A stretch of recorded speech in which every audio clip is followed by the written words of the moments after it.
दोस्तों, आप देख रहे हैं सुंदर बिहार। आज संडे है और मैं हाजिर हूँ संडे कमेंट बॉक्स लेकर के।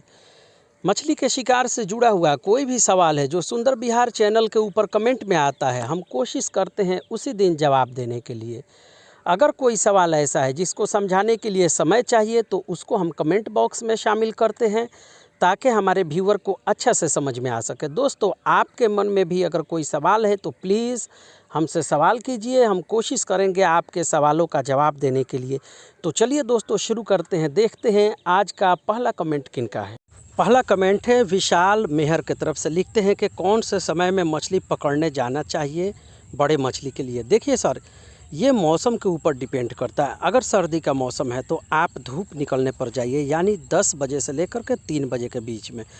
लेकिन गर्मी और बरसात के मौसम में, बरसात में फ़र्क हो जाता है थोड़ा। गर्मी के मौसम में आप खूब सुबह जाएंगे, धूप तेज़ होने से पहले वापस आ जाइए। उसी तरह से शाम को भी आप 3 बजे के बाद जाइए और सूरज डूबने तक आप शिकार कर सकते हैं। लेकिन बरसात के मौसम में जब तेज़ बारिश हो कर के रुक जाए तो आप तुरंत जाइए, उस समय आपको मछली मिलने का संभावना रहेगा। आप किनारे की तरफ पानी में शिकार करेंगे, आपको बेहतर तरीके से शिकार मिलेगा।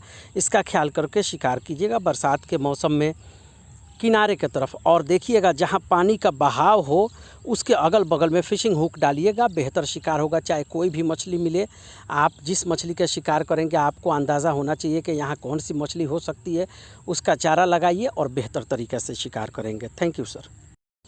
अगला कमेंट है विलास दबाधे की तरफ से। लिखते हैं कि मैंने मच्छी पकड़ी सर, थैंक्स सर। मैं आपको भी थैंक बोलूँगा सर, आपने शिकार किया, शिकार करने के बाद से रिप्लाई किया सर। कोशिश कीजिए कि जिस वीडियो को देख करके आपने चारा बनाया, शिकार किया सर, उसी वीडियो पर आप कमेंट कर दीजिए ताकि हमारे व्यूअर को आसानी होगा कि हाँ आपने इस वीडियो को देखा था, और वो भी उनका भी हिम्मत बढ़ेगा और चारा बनाएंगे। बहुत बार क्या होता है कि व्यूअर वीडियो तो देखते हैं लेकिन सोचते हैं क्या पता शिकार मिलेगा नहीं मिलेगा या नहीं मिलेगा, इसके लिए वो थोड़ा झिझकते हैं, तो उनको हिम्मत मिलेगा। Thank you sir. अगला कमेंट है राजवीर जानवी की तरफ से। लिखते हैं कि सर मेरा एक ही सवाल है, कैसे पता करें नदी में कौन सी मछली है, क्योंकि हमारे यहाँ तालाब या पोखर नहीं है, नदी ही है। देखिए सर, नदी में मछली पता करने के लिए 2 तरीका होता है। आप एक पहला तरीका है कि फ्लोटिंग चारा इस्तेमाल करें। फ्लोटिंग चारा से मतलब है कि ऐसा चारा हो जो पानी के ऊपर तैरता हुआ रहना चाहिए। तो इसके लिए 2 तरीका इस्तेमाल करते हैं। एक तो ये है कि जैसे आप पोटली में चारा बांध दीजिए और उसके अंदर छोटा छोटा छेद होना चाहिए। जैसे हम जाल इस्तेमाल कर सकते हैं, 2-3 mm का उसमें होल होना चाहिए जाल के अंदर चारों तरफ से, और वो पोटली होना चाहिए। पोटली के जैसा पानी के ऊपर टांग दीजिए। तो टांगेंगे आप कैसे, एक बड़ा सा लकड़ी लेंगे और उसको किनारे की तरफ मिट्टी में धंसा देंगे और उसको धागा के जरिए आप पानी के ऊपर टांग देंगे। इससे क्या होगा कि वो पानी के जो टॉप लेवल है उसमें पोटली डूबा होना चाहिए लेकिन ऊपर दिखना चाहिए। और उसके बाद से आप क्या करेंगे, वहाँ से हट जाएंगे, कुछ देर अलग हट करके वॉच करेंगे, 10 मिनट 15 मिनट, या आप कम से कम 1-2 घंटा के लिए वहाँ से हट जाइए, फिर वापस आ कर के देखिए। अगर वहाँ पे मछली बहुत ज़्यादा इकट्ठा हो गई है तो आप वॉच कीजिए कि कौन सी मछली इकट्ठा हुई है, आपको अंदाज़ा लग जाएगा कि कौन सी मछली है। तो ये रोहू मिर्गल मछली के लिए है। आप इस चैनल पर देखेंगे रोहू मिर्गल और दूसरी जो कार्प मछली होती है उनके लिए ये तरीका इस्तेमाल होता है। आप इस चैनल पर देखेंगे बहुत सारा चारा हमने अपलोड किया है। कोई भी आप चारा ले लीजिए, उसको इस्तेमाल कीजिए पोटली बना करके। दूसरा तरीका ये है कि आप फ्लोटिंग चारा इस्तेमाल करेंगे, यानी पानी के ऊपर तैरने वाला चारा। तो इसके लिए आप क्या करेंगे, एक पतला सा कपड़ा सिलने वाला धागा लेंगे, छोटा छोटा।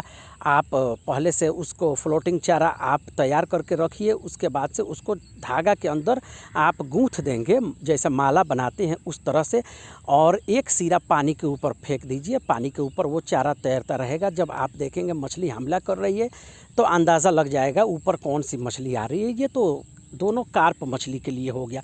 लेकिन अगर टेंगड़ा, बड़ा वाला टेंगड़ा मछली, बोआल मछली, बड़ा वाला स्नेक हेड है, तो उसके लिए भी आपको टॉप लेवल पर पानी का कोई भी चारा एक लगाना चाहिए। सबसे बेहतर चीज़ है कि बड़ी मछली चेक करना है तो पोठिया मछली या मृगल मछली का जिंदा ले लीजिए और उसको फिशिंग हुक में उसके पीठ के ऊपर लगाने के बाद से पानी के टॉप लेवल पर रखिए। कौन सी मछली हमला कर रही है, ज़्यादा समय नहीं लगेगा इसमें, थोड़ी देर में पता चल जाएगा।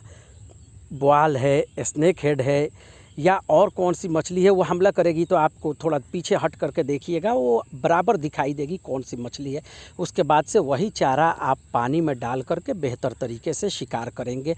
अगर ये तरीका आपको समझ में नहीं आया या हमारे किसी और व्यूअर को समझ में नहीं आया तो प्लीज़ दोस्तों कमेंट में आप लिखिएगा कि ये वाला तरीका हमको समझ में नहीं आया, तो मैं क्लियर करके वीडियो बनाकर प्रैक्टिकल दिखा दूंगा दोस्तों। तो ये तरीका है नदी में चेक करने के लिए। फ्लोटिंग चारा इस्तेमाल कीजिए। फ्लोटिंग चारा कैसे बनाते हैं ये भी बताना ज़रूरी है। इसके लिए आप गेहूं जो होता है ना, गेहूं का आटा, उसको छानने के बाद से ऊपर जो चोकर निकलता है उसी को आपको लेना है। लेने के बाद से उसमें मुर्गी का अंडा मिक्स करना है। मुर्गी का अंडा, सिर्फ मुर्गी का अंडा मिलाइएगा, उसमें मिला करके आप उस चोकर को सुखा दीजिएगा। सूख जाने के बाद से हल्का हल्का छोटा छोटा गोली जैसा बनाइएगा जितना मछली के मुंह में आसानी से चला जाए। फिर उसको धूप में सुखा लीजिएगा। सुखाने के बाद से यही चारा आप पानी के ऊपर डायरेक्ट फेंक सकते हैं या धागा के अंदर उसको गूंथ करके पानी के ऊपर रखेंगे। तो धागा इसलिए इस्तेमाल करते हैं क्योंकि पानी चलता रहता है नदी में, इसलिए धागा का इस्तेमाल करते हैं। तो दोस्तों ये तरीका था पानी में चेक करने के लिए। वीडियो कैसा लगा प्लीज़ कमेंट करके ज़रूर बताइएगा। ओके दोस्तों, वीडियो काफ़ी लंबा हो गया। सुंदर विहार देखने के लिए धन्यवाद। थैंक यू, शुक्रिया।